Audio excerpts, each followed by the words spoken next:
धम्मपद 92 क्रमांकाची गाथा आहे आज. आणि अरहंत वग्गो किंवा अर्हत वग्गो यातली तिसरी गाथा आहे.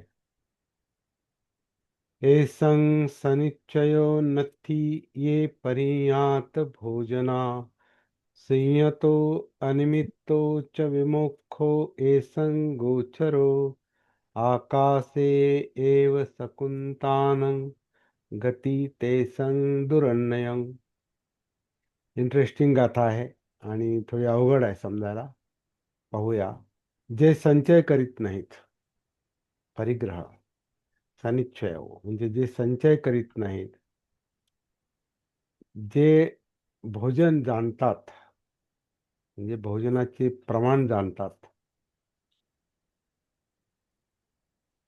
ते कुठं रमतात, कुठं गोचर म्हणजे कुठे राहतात, कुठे त्यांचं लक्ष असतं, कुठं त्यांचं ध्येय असतं, किंवा कुठे ते विहार करतात. शून्यतो शून्यतेमध्ये असतात ते. अनिमित्त, आता हे समाधीच्या अवस्था आहेत या. शून्यता, अनिमित्त या समाधीच्या अवस्था आहेत म्हणजे मनोवस्था आहेत त्या.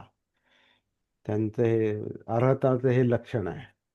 शून्य शून्य चित्तावस्था मनोवस्था असते शून्यता.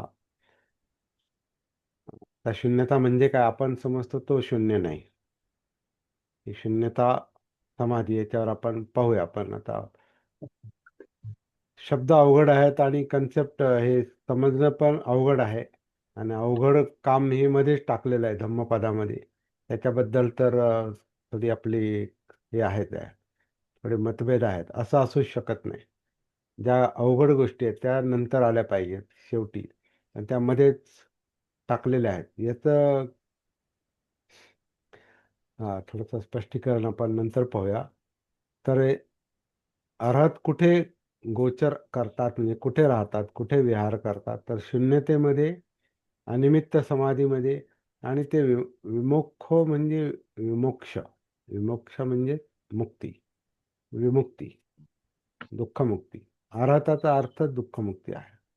काही राहिलं नाही म्हणजे दुःख पण राहिलं नाही, दुःखमुक्ती आहे. तर त्याला विमोक्ष म्हटलेलं आहे. तर याच्यामध्ये ते राहतात, शून्यतेत राहतात, अनिमित्तमध्ये राहतात.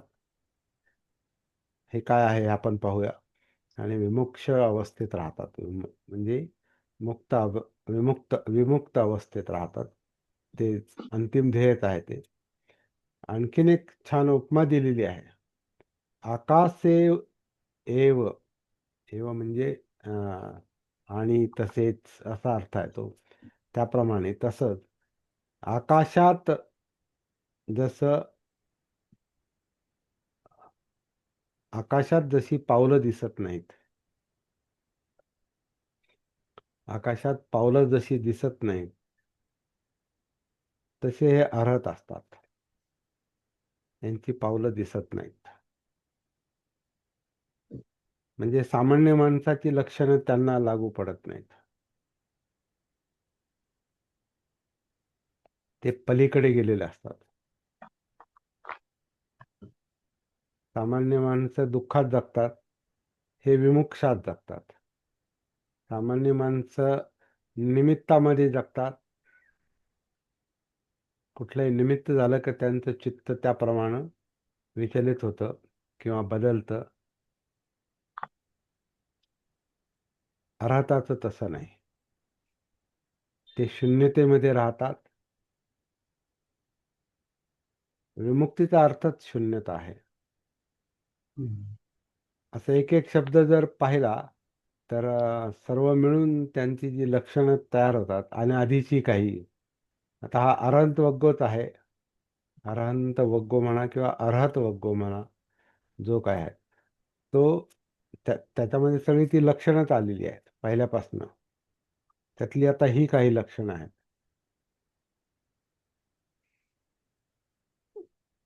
एसंग म्हणजे ज्याचे किंवा जो, सनिचयो, सन्निचयो, सन्निचयो म्हणजे परिग्रह करत नाही, तो तो काही संचय करत नाही, राखून ठेवत नाही. कारण जिथं मी माझं असा मुद्दा नसतो, जिथं आसक्ती नसते, तिथं मी माझं नसतं. जिथं मी माझं नसतं तिथं संग्रहाचा प्रश्न येतच नाही. संग्रह सामान्य माणसाला मी माझं त्याच्या असुरक्षिततेमुळे, त्याच्या भयामुळे त्याला संग्रह पाहिजे असतो. त्याला नेहमी चिंता असते. अस्तित्व टिकवून ठेवण्याची चिंता असते. जे खरं म्हणजे टिकतच नाही. अस्तित्व कधी टिकून राहत नाही. कोणतंच अस्तित्व, कशाचंच अस्तित्व टिकून राहत नाही. फक्त टिकवून ठेवण्याची इच्छा असते. तर का? त्याच्यामध्ये अं, ज्या त्याच्यामध्ये त्याला जे सुख अनुभवायला येत नाही, ते सुख मिळवण्याचा त्याचा प्रयत्न असतो. म्हणजे जे परमनंट सुख, कायमचा आनंद, तो कधीच अनुभवायला येत नाही. कायमचा आनंद. आनंद मिळतो, पण कायमचा कधीच नाही मिळत. कशातूनच नाही मिळत. आपला मागचा हिशोब आपण जर करून पाहिला जीवनातला, आपलं जे काही वय आहे, इथून पाठीमागे वळून पाहिलं, तर हिशोब करायचा की आपण कधी संपूर्ण आनंदी होतो. संपूर्ण आनंद जिथं सगळं काही परफेक्ट आहे, सगळं काही परिपूर्ण आहे, असा कोणता क्षण होता का आता त्याच्यानंतर मला काहीच नको, परिपूर्ण आनंद आहे, आता मला काही करायची गरज नाही, असा कोणता एखादा क्षण आहे का पाठीमागं? एकही नाही. एकही क्षण असा नाही, लहानपणापासून आत्तापर्यंत, लहानपणाची समज आल्यापासून आत्तापर्यंत एकही क्षण असा नाही की जो परिपूर्ण आनंदात आहे.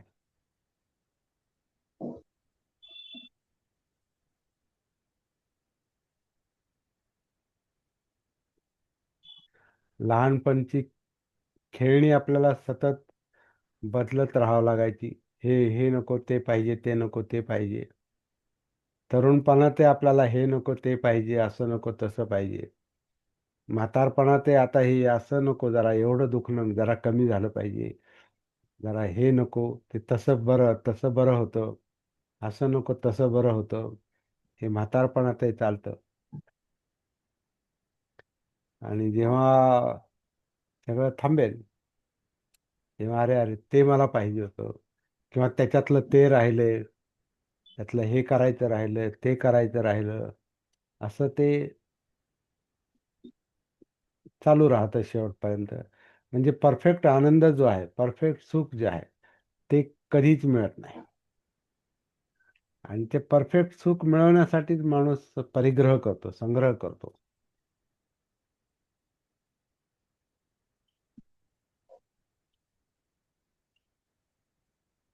जुन्या गोष्टीचा संग्रह करतो आणि नवीन गोष्टी आणत राहतो.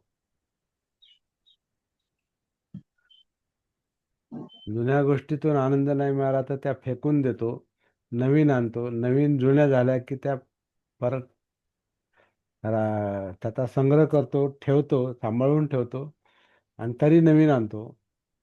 म्हणजे एकात कधीच माणसाला समाधान मिळत नाही. आहे त्यात कधी समाधान नाही मिळत. अर्थात असा संचय करत नाहीत. आता संचय हा मनातली ही मानसिक अवस्था आहे. याचा अर्थ तुम्ही लगेच फेकाफेक कराल घरातल्या वस्तूंची, असं त्याचा अर्थ नाही. फेकायचं फेकायचं काहीच नाही. अडकून पडण्याचा मुद्दा आहे. म्हणजे आहे ते आहे, पण ते नसणार आहे, हे पण, याचं पण भान, याची सती. आणि जे आहे ते परमनंट आनंद, परत परिपूर्ण सुख कधीच देत नाही. कोणतीच गोष्ट. आपलं स्वतःचं आहे, आपलं स्वतःचं जीवन सुद्धा कधीच आपल्याला परफेक्ट सुख देत नाही. कधी आपल्याला काळे काळेभोर केस आवडत होते, ते कधी सुख देत नाहीत आपल्याला. कारण ते पांढरे होणार, पिकणार, गळणार, काही होईल. त्वचेला सुरकुत्या पडणार आणि आपण म्हणणार तर ती त्यावेळेला किती सतेज त्वचा होती आणि आपण किती भारी दिसत होतो आणि आपली काय पर्सनॅलिटी होती, काय ते केस, काय ती पर्सनॅलिटी, काय ते आपण आपलं नटणं मुरडणं चालणं रुबाबात. आणि जेव्हा वय होतं तेव्हा सगळा रुबाब संपतो. काळ्याचे पांढरे होतात, सुरकुत्या येतात, दिसायला कमी होतं, चष्मा लागतो आणि सुरकुत्या पडतात. पूर्वी ताठ चालत होता रुबाबात रुबाबात, आता वाकून चालावं लागतं. थोडा तरी झुकतो, झोक जातो, काहीतरी होतं, दुखत राहतं. तर कधीच परिपूर्ण आनंद जीवन देत नाही. मग त्याचं काय करायचं? तर ज्याच्यात आपण आनंद शोधतो त्याच्यात आनंद शोधायचा नाही, असा त्याचा एक अर्थ निघतो. ते तर तसंच असणार आहे. जे जीवन जसं चाललंय ते तसंच असणार आहे. आपल्या आजूबाजूच्या वस्तू, आपलं जग हे तसंच असणार आहे. फक्त त्याच्यात आपण आनंद शोधत नाही, कारण त्यात तो मिळत नाही. मग तो मानसिक संग्रह आपला सुटला पाहिजे. याचा अर्थ काय संग्रह करायचा नाही, याचा अर्थ फेकझोक करायची असा त्याचा अर्थ नाही. तो द्वेष झाला मग. ते दुसरं टोक झालं. फेकझोक करतोच माणूस. ज्या गोष्टी आवडत नाही त्याचा द्वेष असतो आणि त्याची फेकझोक करतो, त्याला नष्ट करतो. अं, अगदी युद्धापर्यंतच्या गोष्टी त्याच्यात येतात. एखादी जमात आवडली नाही तर जमात नष्ट करा. एखादा देश आवडला नाही तर देश नष्ट करा. इथपर्यंत तो द्वेष जातो. त्यामुळे द्वेष हा फेकाफेकच करतो. जो फेक नष्ट, डिस्ट्रक्शन, कन्स्ट्रक्शन. लोभामध्ये कन्स्ट्रक्शन चालतं आणि द्वेषामध्ये डिस्ट्रक्शन चालतं. इकडं निर्मिती चालते आणि इकडं नाश चालतो. लोभामध्ये संग्रह असतो. संग्रह संग्रह संग्रह, साठवा साठवा साठवा.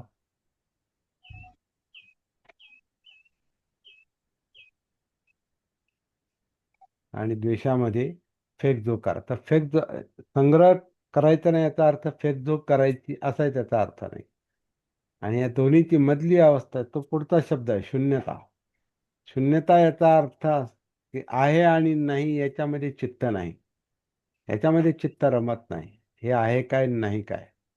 असलं तर आहे, नसेल तर नसणारच आहे. ते ते जाणारच आहे कधीतरी. याची समज येते. तर ते शून्यता, शून्य चित्त आहे. ते शून्यतेचं जे लक्षण आहे ते अशा पद्धतीचं आहे. मधला एक जो मुद्दा आहे, जसा संग्रह संग्रह प्रवृत्ती असते तशी अं, खाणं, हे जगण्यासाठी खाणं हा एक मुद्दा खूप महत्वाचा असतो. म्हणजे हवरटपणा जो असतो खाण्यातला, म्हणजे भोजनाची मात्रा जाणत नाही. आता ही भोजनाची मात्रा हा विषय एकदा आधी आलेला आहे कधीतरी. एका गाथेत तो भोजनम मीच मत्तयू कुसितं हीन वीर्यंगत, धम्मपदातली जी गाथा आहे यमकोगातली, त्याच्यात आपण ही भोजनाच्या मात्रेबद्दल थोडी चर्चा केलेली आहे. तर परिज्ञात भोजना, भोजन जाणतो म्हणजे किती खायचं, किती खाल्लं पाहिजे, किती आवश्यक आहे तेवढंच खातो. अर्थांचं ते लक्षण आहे की ते भोजनामध्ये मात्रा जाणतात. संयम, ज्याला संयम म्हटलेला आहे.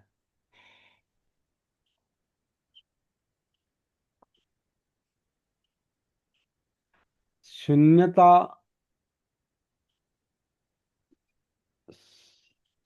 शून्यता हा शब्द एक थोडासा आपण मॅथमॅटिकली जरी आपण समजून घेतला, शून्यतेचा अर्थ काय होतो? शून्यतेचा अर्थ आहे आणि नाही दोन्ही सारखंच आहे. म्हणजे 1 - 1 तसं शून्य होतो. 10 - 10 शून्य होतात. 100 - 100 शून्य होतात. 1,00,000 - 1,00,000 शून्य होतात. काही असू द्या, त्याच्यात तेच नसलं की तो शून्यतेचं. जे आहे ते त्याच्यातून जर सुटका झाली,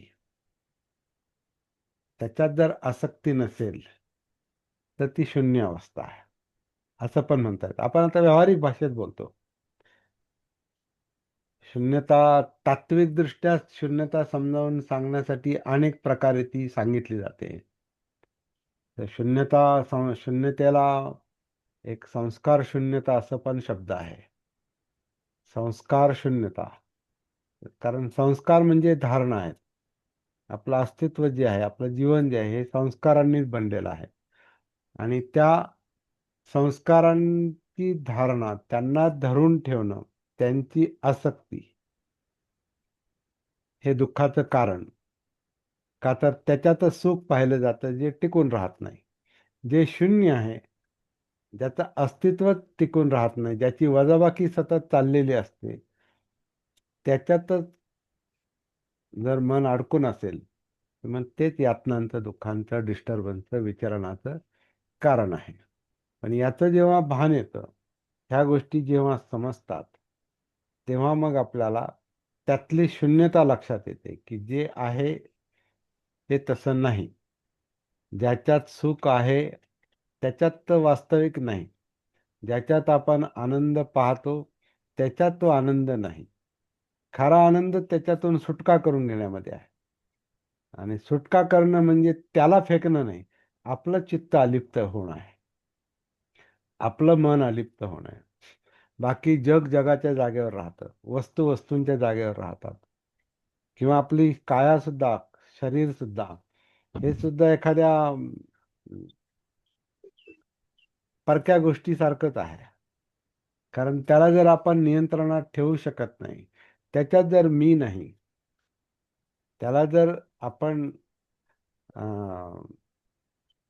असंच पाहिजे आणि तसंच राहिलं पाहिजे असं म्हणतो, त्याला जे आपण नियंत्रणात ठेवू इच्छितो आणि ते नियंत्रणात राहत नाही, तर हाच प्रॉब्लेम आहे. प्रश्न तोच आहे. समस्या हीच आहे की जे राहत नाही,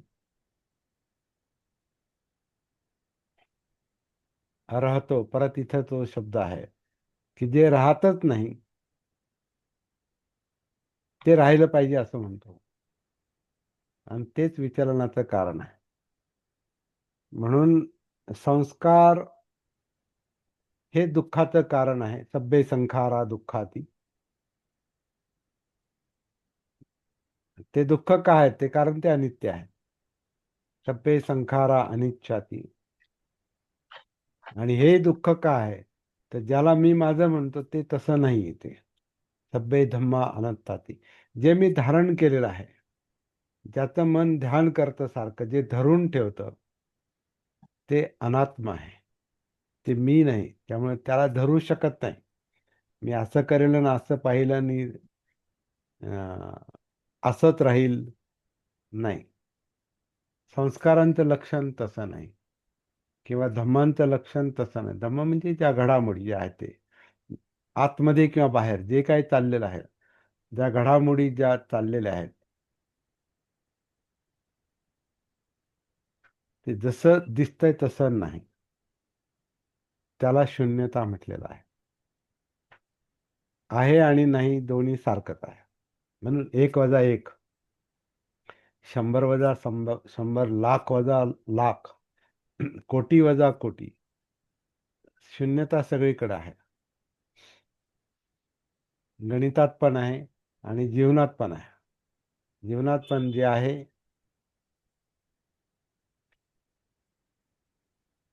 जन्म जन्म वजा जन्म म्हणजे मृत्यू म्हणजे शून्य.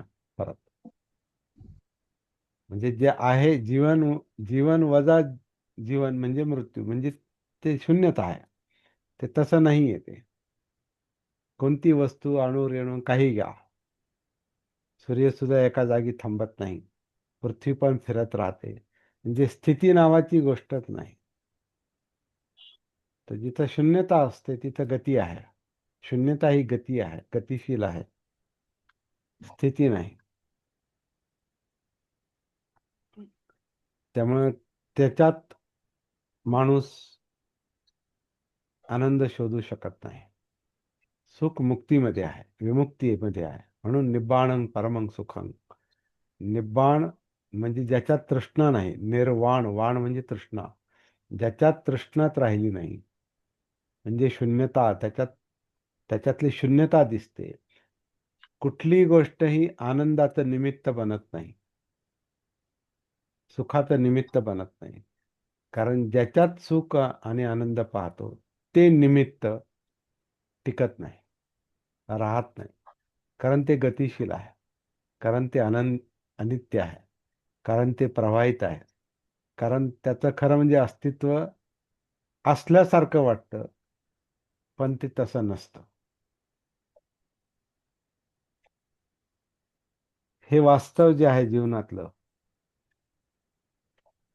निमित्तामध्ये कोणत्याही निमित्त म्हणजे कुठलं कारण, कारणातला आनंद हा कारणापुरताच राहतो. मला माझ्या आनंदाचं कारण काय, तर माझ्याकडे हे आहे, माझ्याकडे ते आहे, माझ्याकडे ते आहे. किंवा आनंदाचं कारण काय, माझ्याकडं ज्ञान आहे, माझ्याकडे प्रतिष्ठा आहे, माझ्याकडे पैसा आहे, माझ्याकडे घर आहे, माझ्याकडे हे आहे, माझ्याकडे ते आहे. तुम्ही सगळं सगळं जग त्याच्यामध्ये टाका. माझ्याकडे काय आहे, सगळं जग आपल्याकडे आहे. सगळं जग आपल्याकडे आहे. सगळं जग असं समजू की आपल्या मालकीचं आहे.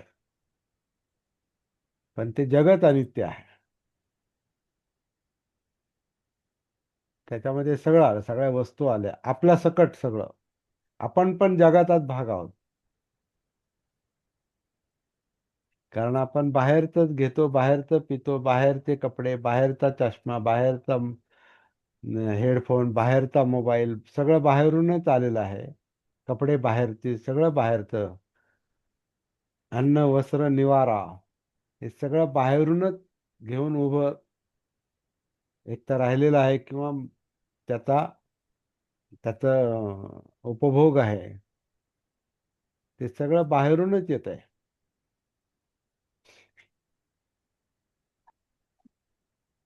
आणि ह्या निमित्त आनंद होतो.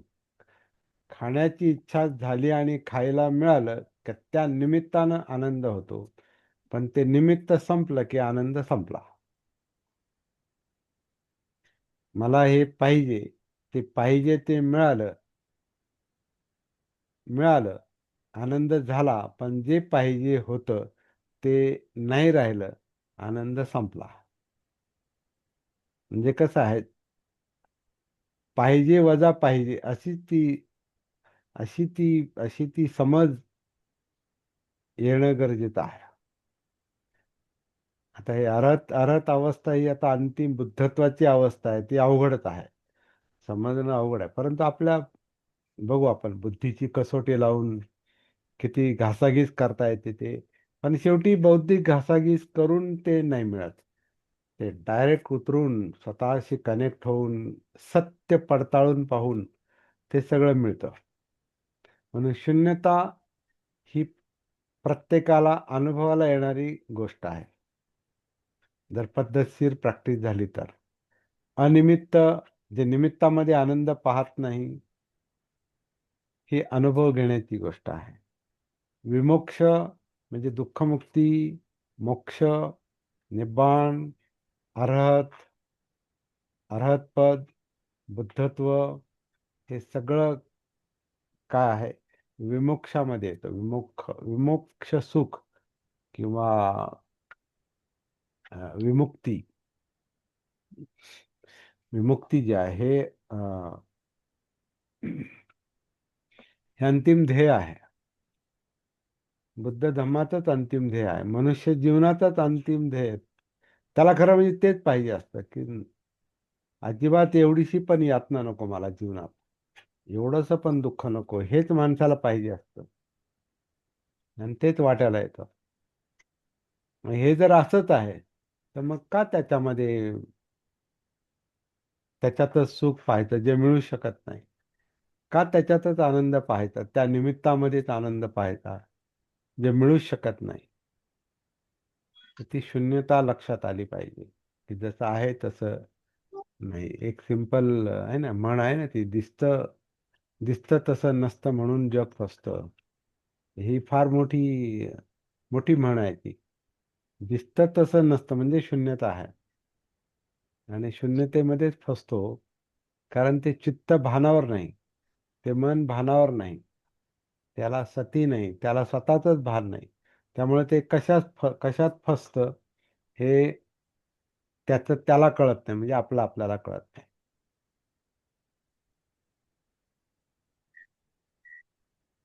तर अर्हताची जी लक्षण आहेत, तसं आपल्यासारख्याला वाटायला थोडंसं चमत्कारिक वाटेल, परंतु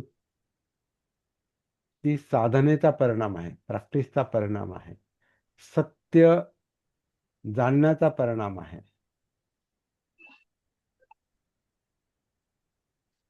तो शाब्दिक विषय नाही, तो फक्त भाषेचा अभ्यास नाही. आणि पाली मराठी याच्यात काही फरक पडत नाही. पाली असू नये तर मराठी असू नये तर हिंदी असू नये तर इंग्रजी असू नये तर जगातली कोणतीही भाषा असो, शून्यता शून्यता आहे. व्हॉइडनेस असं त्याला इंग्रजीमध्ये त्याचा अनुवाद केलेला आहे, ट्रान्सलेशन.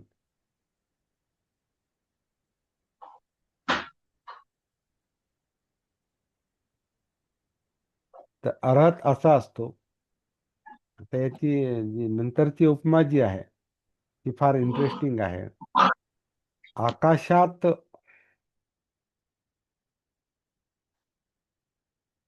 है ना, माणूस माणूस आकाशात चालू शकत नाही. पण आता हे शून्यतेत असतात, निमित्तामध्ये नसतात, तर हे आकाशात चालण्यासारखंच आहे. कारण हे दिसत नाही. एखादा अर्थ आपल्या समोर आला तर तो आपल्याला कळणार नाही. कारण त्याची पावलं दिसत नसतात, त्याची चिन्ह दिसत नसतात, शून्यता कुठं दिसत नाही, अनिमित्त अवस्था त्याची कुठं दिसत नाही, विमोक्ष त्याचा कुठे दिसत नाही, त्यातला संयम कुठं दिसत नाही.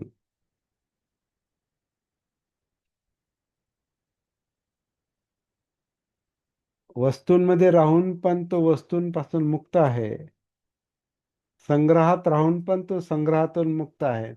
हे एखाद्या अर्थाकडे, असे एखाद्या व्यक्तीकडे पाहून ते दिसणार पण नाहीत. म्हणजे असं म्हटलं, आकाशात जशी पावलं दिसत नाहीत तशी अर्थाचं हे दिसत नाही, त्याचं लक्षण दिसत नाही. कारण ते फक्त त्यालाच दिसतं जो त्या मार्गावर आहे.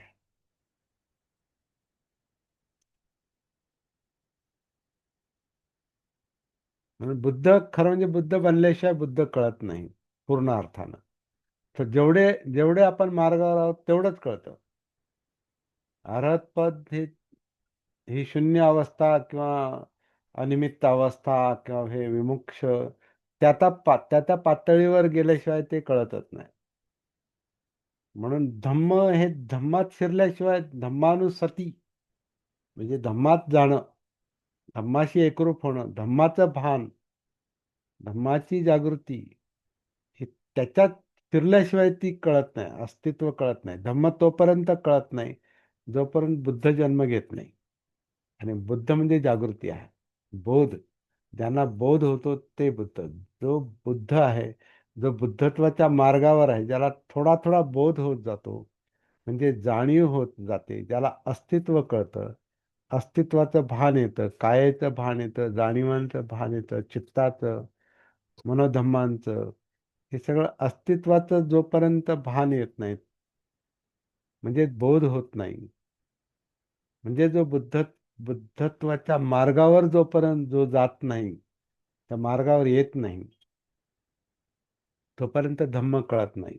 आणि जोपर्यंत धम्म कळत नाही तोपर्यंत बुद्धत्वाचं पूर्णत्व पण नाही. म्हणून यो धम्मं पස්සती सो मग पස්සती.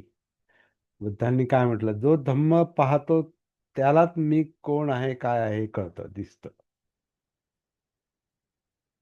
ज्याला धम्म कळतात त्यालाच कळतात.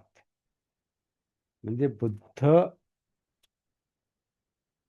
बोध ही अवस्था, बोधावस्था, ही विद्या. अविद्येचा अविद्या बोध झाला की अविद्या कमी होते. तर अविद्येचा नाश म्हणजे बोधावस्था आहे. तर जोपर्यंत तो अविद्येचा अंधार कमी होत नाही, म्हणजे अजागृती कमी होत नाही, अनकॉन्शियस माइंड जोपर्यंत, जागृत मन जोपर्यंत जागृतीच्या प्रकाशात येत नाही, जोपर्यंत आत पूर्ण उजेड पडत नाही, सम्मा संबुद्ध संपूर्ण जागृत म्हणजे पूर्ण पूर्ण उजेड प्रकाश पडलाय आतमध्ये, जीवनामध्ये, तर त्याचा परिणाम, तर ते त्या त्या उजेडामध्ये, प्रकाशामध्ये जे दिसतं त्याला धम्म म्हटलेलं आहे. कारण तो कार्यकारण भाव दिसतो. कशामुळं काय होतं, ही काय आहे, हे काय आहे, कायेमधले या जाणीव आहे, टॉप टू बॉटम. हे चित्त आहे, जे सुखदुःखाचा परिणाम आहे, लोभद्वेषाचा परिणाम आहे. हे शब्द मग तेव्हा हे शब्द कळायला लागतात. शून्यता, विमोक्ष, अनिमित्त, हे तिथं कळायला लागतं. आणि हे हे जे कळणं आहे ते धम्म समजणं आहे. तर हे सगळं कसं, सगळ्या ज्या थोड्या थोड्या क्रमाक्रमानं अनुभवाच्या ज्या गोष्टी आहेत, तेच काम आपल्याला करावं लागतं. तेव्हा मग तो खऱ्या अर्थानं धम्म समजतो आणि आपल्याला व्यक्तिगत जीवनामध्ये ती प्राप्ती होऊ शकते. याच्याबद्दल खात्री पाहिजे. ही खात्री जोपर्यंत येत नाही तोपर्यंत, म्हणजे ही दृष्टी जोपर्यंत येत नाही तोपर्यंत संकल्प पण बनत नाही. खऱ्या अर्थाने तोपर्यंत आपण बौद्ध पण नसतो. बुद्धाच्या मार्गावर नसतो म्हणजे बौद्ध नसतो. आता हेच बाबासाहेबांना पण लागू आहे. जोपर्यंत बाबासाहेब समजत नाही तोपर्यंत आम्ही बाबासाहेबांची अनुयायी वगैरे आता म्हणायला म्हणू शकतो, पण ते तसं नसतं. कारण आपलं स्वतःच वेगळंच चाललेलं असतं आणि बाबासाहेबांचं म्हणणं वेगळंच असतं. आपलं स्वतःचं वेगळंच चाललेलं असतं आणि बुद्धांचं म्हणणं वेगळंच असतं. तर म्हणताना आपण म्हणू शकतो आम्ही आंबेडकरी बौद्ध आहोत, किंवा जे काय म्हणायचं ते. पण प्रत्यक्षात तसं आहे का? आपण आपल्याला पाहतो का? आपण आपल्याला पडताळून पाहतो का? आपल्याला आपली जाणीव आहे का? भान आहे का? जागृती आहे का? हा सगळं एकच एकच निकष येतो शेवटी. ही सोपी गोष्ट लक्षात आली पाहिजे. ही सोपी गोष्ट आपण जोपर्यंत लक्षात घेत नाही तोपर्यंत अवघड काम होणारच नाही. आपण आधी अवघडात पडतो, कारण आपली मनोवस्था तशी आहे. आपल्याला जे मिळालंय बाहेरून, ते इतकं इतकं मिळालं, जी गोष्ट सहज मिळाली तिथं अजून गोंधळात लागते. सहज मिळालेली गोष्ट, जी मिळवायला काही कष्ट करावे लागतात, काही प्रयत्न करावे लागतात, ती गोष्ट माणूस कधी विसरत नाही, कारण ती स्वतः मिळवलेली असते. परंतु जे सेकंड हँड नॉलेज असतं, जे सहज मिळालेलं असतं, वाचून ऐकून कुठून तरी आलेलं आहे, आणि मग ते एवढा त्याचा संचय होतो की ते आपलं कधीच बनत नाही, कारण त्याचा आपल्याला अनुभव फार म्हणजे क्वचितच मिळतो. कारण ती गोष्ट एकतर आपली नसते, फक्त इंद्रियांमुळे ती संग्रहित झालेली असते. कारण वाचतो, ऐकतो, हे इंद्रिय फक्त मध्ये असतात.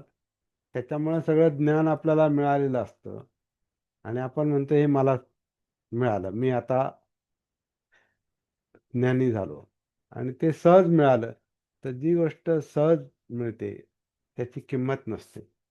जसा श्रीमंत बापाचा पोरगा असतो ना, त्याला त्याच्या बापाने कष्ट करून मिळवलेलं असतं आणि पोराला ते सहज मिळालेलं असतं. मग त्याच्याकडे काय काम उरतं? उधळपट्टी करणे, उपभोग घेणे, एन्जॉय करणे. त्याला काय याची किंमत नसते. त्या धनाची किंमत नसते, कारण त्या धनात त्याचे श्रम नसतात, त्याची किंमत पण नसते त्याच्या लेखी. तसं ज्ञानाचं असतं, धम्माचं पण तसंच असतं. तर धम्म पण एक कमावण्याची गोष्ट आहे. कारण धम्माचं ज्ञान मिळू शकतं, पण धम्म मिळणं, धम्म समजणं ही स्वतःमध्ये उतरून ही जाणून घेण्याची, समजून घेण्याची ती एक प्रक्रिया आहे, प्रोसेस आहे. ती सती साधनेमध्ये आहे, असं मला वाटतं. म्हणून हा जो विषय आहे, हा कधी कधी समजावून सांगणं फार कठीण असतं, पण तो समजून घ्यायचा. थोडस काय म्हणतात त्याला, प्रयत्नांची पराकाष्ठा करावी लागते, आणि जागृत प्रयत्न करावे लागते. आपण जो मागच्या गाथेत पाहिलं, जागृत प्रयत्न, नुसते प्रयत्न नाही, जागृत प्रयत्न. आणि प्रयत्न ज्ञानासाठी नाही केले पाहिजे, जास्त प्रज्ञेसाठी केले पाहिजेत. समज, कारण समज हेच खरं ज्ञान आहे. ते सेकंड हँड नॉलेज नाही. सेकंड हँड नॉलेज हे सेकंड हँड असतं. फर्स्ट हँड जे नॉलेज असतं, ज्ञान असतं, जे थेट मिळालेलं असतं, तो अनुभवाचा भाग असतो, तो अनुभूतीचा भाग असतो. आणि अनुभव हा नेहमी अं, व्यक्तिनिष्ठ असतो, जिवंत अनुभव. तोच खरा जिवंतपणा असतो, तेच खरं जिवंत ज्ञान म्हणजे प्रज्ञा असते. तर ज्ञानासाठी धडपड नाही केली पाहिजे, प्रज्ञेसाठी केली पाहिजे.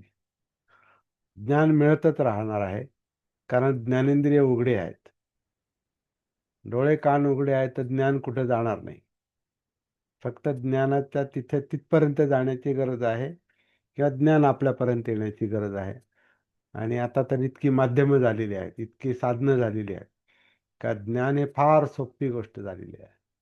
बघा, आपल्या लहान लहान पोराचे सुद्धा वंदना पाठ असतात. एक तर मी असं याच्यात पाहिलेलं, त्या संगमनेरच्या एका विहारामध्ये एक फार छोटी मुलगी, दुसरीला वगैरे अशी असेल, दुसरीला तिसरीला असेल, तिच्याकडून तिथं विहारामध्ये न पाहता 22 प्रतिज्ञा तिला म्हणायला सांगितलं, आणि तिच्या मागे बाकीच्यांनी म्हटले. 100 एक लोक विहारात बसली होती. न पाहता तिनं ते म्हटलं, 22 प्रतिज्ञा. कारण ज्ञान सोपं आहे. आता तिला त्याचा खरंच अर्थ कळाला असेल का, त्या पहिली दुसरीतल्या मुलीला?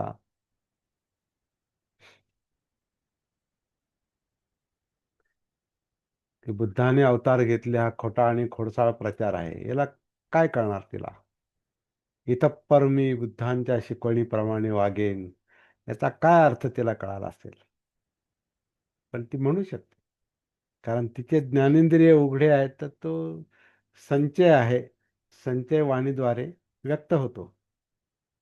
म्हणून धम्म बोलणं ही फार मोठी गोष्ट नाही. धम्म प्रॅक्टिस करणं, अनुभव घेणं. आणि धम्म हा फर्स्ट हँड बनला पाहिजे. सेकंड हँड तर असणारच आहे, पण सेकंड हँड मध्ये आनंद मानण्याचं काही कारण नाही. आनंद, खरा आनंद, खरं सुख जे असतं, निब्बाण जे असतं, ही विमुक्त अवस्था जी असते, ही शून्यता जी असते, हे अनिमित्त समाधी किंवा अनिमित्त आनंद जो असतो, तो फर्स्ट हँड धम्मामध्ये असतो, म्हणजे अनुभवामध्ये असतो. आणि मग तिथं संग्रह वगैरे काही राहत नाही. मग कशावर अवलंबून नाही राहत आपण, आनंदासाठी. तो एक साधन म्हणून ठीक आहे, कारण जगायचं तर साधनं गरजेची आहे. साधनांवरच आपण जगतो. खाणं पिणं, राहणं, घर दार, अमकं धमकं, पुस्तकं, मोबाईल, कॅमेरा, कॉम्प्युटर, पैसा, काय असेल ते आपण साधनांवर जगतो. चष्मा, किंवा अगदी साध्या साध्या गोष्टी आपल्या घरातला, आपला जो संसार असतो घरातला, तो सगळा त्याच्यासाठीच असतो. त्याच्यावर आपण जगतो. पण असं म्हटलेलं आहे की अर्हत किंवा ज्याला खरं धम्म समजतो, तो जो मुक्त असतो, तो ह्या कशातच व्यक्तिशः अडकून पडत नाही. त्याचं मन त्याच्यात नसतं. तो साधनाकडे साधन म्हणून पाहत होता. आणि सामान्य माणूस साधनाकडं माझं साधन म्हणतो. माझं. तर हा फरक आहे. असो, म्हणजे जे जे आपल्याला आपल्या चिंतनाला जे जे काही दिसतं ते ते आपण या ठिकाणी पाहायचा प्रयत्न करतोय. मी या ठिकाणी थांबतो तात्पुरतं. परत सुरू करा. हा. नाही सर, रेकॉर्डिंग अनुभव रेकॉर्ड कशाला, म्हणजे ते व्यक्तिगत राहतो. आणि ऐकून कोणी म्हणजे तसंच कदाचित तर मनात येऊ शकतं की बंद असंच व्हावं. बंद करू का? हो सर. ओके.